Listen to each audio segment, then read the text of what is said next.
Assalaamu calaykum dhammaan waa idin salaamay dadka qaar ayaa isoo weydiinaya lootriga sida loo buuxinayo mailing addresska ama ciwaanka mailinga. Qaybtan waxaa loogu talagalay in ciwaanka lagu weydiinayo waa ciwaankii wax lagu soo diri kari lahaa, laakiin sida saxda ahi cid wax kuu soo diraysa male. Ciwaankaaga hadduu fake yahay, hadduu khalad yahay, dhib kuuma keenayo. Muhiimaddu waxun ku bubuuxi. Waxa u muhiimsan waxaa weeye waa emailka. Meesha dadka lagala soo xiriiro waa emailka. Muhiimaddu email saxa geli. Qaybtan macna ahaan unbay sooga taagan tahay ma ahane, laakiin cidi wax kugu soo diri mayso.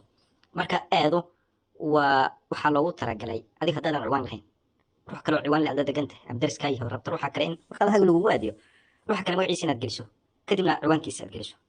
In care of waa adiga haddii aadan ciwaan lahayn. Haddii haddaad ciwaan leedahay ciwaankaaga buuxin karto, aad waa iskaga boodaysaa.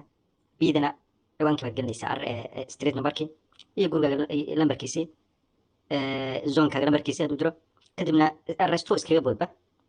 Cityda geli markaa magaalada degan tahay. Soomaaliya oo kale zip code ma leh, wadamada zip code leh haddaad joogto zip code-kaaga gelinaysaa. Haddii aadan lahayn dee wax iska saaraysaa no postal oo saxdaas iska saaraysaa, kadib iska xidhaya wadankan waa dooranaysaa. Wax oo dhan waa intaas, wax badan oo la isku dhibo isku weerariyo ma lahan. Cid hadda wax kugu soo diri mayso.